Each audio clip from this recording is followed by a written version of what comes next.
इस पूरे ब्रह्मांड में जितने भी देश हैं, जितने भी जीव जंतु हैं, वो सभी प्रसन्न रहें, सभी को रोटी मिले, सभी को दाना मिले, कोई भी दुख ना पाए, हर इंसान हर जीव प्रसन्नता को प्राप्त हो, ये हमारे सनातन धर्म की मर्यादा है।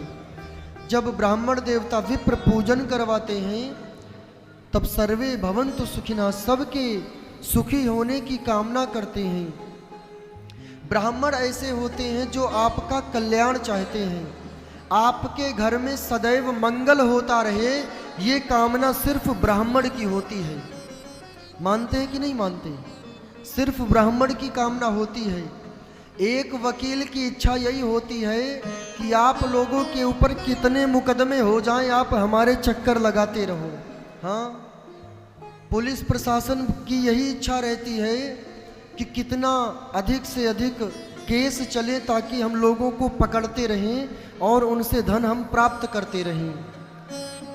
और कुछ तो बुरा मानने वाली बात नहीं है, लेकिन जैसे हॉस्पिटलों में देखा जाता है, वहाँ के लोगों की इच्छा होती है जितना अधिक लोग बीमार होंगे उतनी बढ़िया दवाई बिकेगी, ज़्यादा से ज़्यादा। हाँ, उनकी इच्छा यही रहती है कि गर्मी में टाइफाइड हो जाए, जितने अधिक से अधिक पेशेंट आ जाएं। हाँ, एक मकान बनाने वाले की विचार यही रहते कि जितने लोगों के ज़्यादा से ज़्यादा घर गिरे, हम जाके उनको बनाते रहें।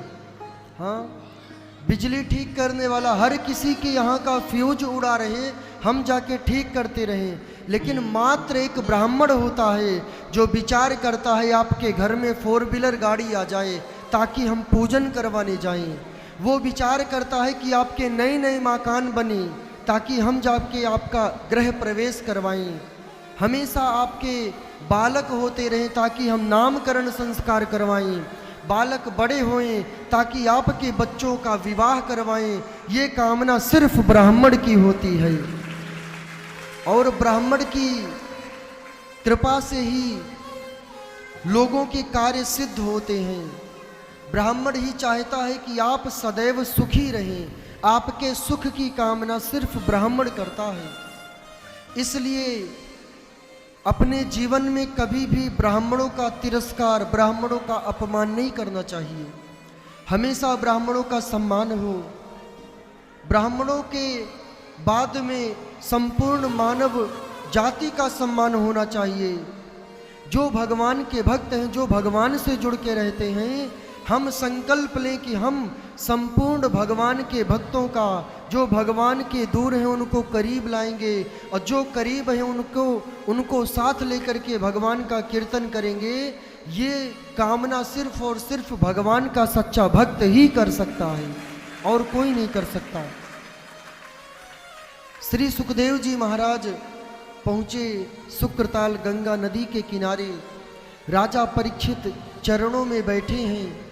गंगा के जल से उनके चरणों को धुले।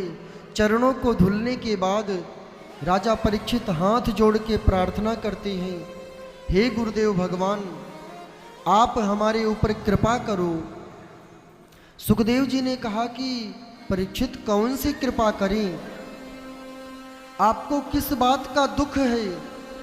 तुरंत ही राजा परीक्षित ने पूछा श्री सुखदेव जी महाराज से, अतः पृच्छामि संसिद्धिं योगिनां परमं गुरुं पुरुषस्य यत् कार्यं म्रियमाणस्य सर्वथा। राजा परीक्षित ने श्री सुखदेव जी महाराज से पूछा कि हे गुरुदेव भगवान, आप हमको ये बताइए कि इस पूरे जगत में, पूरे ब्रह्मांड में जिस व्यक्ति की मृत्यु 7 दिन में होने वाली हो, वो अपने कल्याण का कौन सा उपाय करे? श्री सुखदेव जी समझ गए कि श्राप तो परीक्षित को लगा है, लेकिन इन्होंने प्रश्न किया कि जिसकी मृत्यु 7 दिन में होने वाली हो। परीक्षित ने ये नहीं पूछा कि मेरी मृत्यु 7 दिन में होगी, मैं अपने कल्याण का कौन सा उपाय करूं। उन्होंने पूछा जिसकी मृत्यु इस ब्रह्मांड में सुखदेव जी महाराज ने कहा, परीक्षित आप तो परमार्थी हो, आपने संपूर्ण जगत के कल्याण की बात की है, इसलिए मैं तुम्हें भगवान की कथा सुनाऊंगा, जिसको सुन करके तुमको परम पद प्राप्त होगा। परीक्षित प्रसन्न हो गए। श्री सुखदेव जी महाराज ने कहा, वरीयाने सते प्रश्न कृतो लोकहितं नृप आत्मवित् सम्मतः पुंसाम श्रोतव्यादिषु यः परः। श्री सुखदेव जी महाराज ने कहा, हे परीक्षित, हम तुम्हें भगवान की लीला को सुनाएंगे, भगवान की कथा को सुनाएंगे, भगवान से जुड़ी हुई प्रत्येक बात को सुनाएंगे, ताकि भगवान की कथा को सुन करके तुम्हारे मन मंदिर में भगवान के प्रति प्रेम जागृत हो और तुम ठाकुर जी से प्रेम करके परम पद को प्राप्त हो, तुम्हारे ऊपर उनकी कृपा हो। सुखदेव जी ने कहा कि मैं आपको भगवान के 24 अवतारों की कथा सुनाऊंगा। 24 अवतारों की कथा सुनाने की बात बोले, परीक्षित प्रसन्न हो गई। हे गुरुदेव भगवान, मेरे बड़े पुण्य जागे कि आप जैसे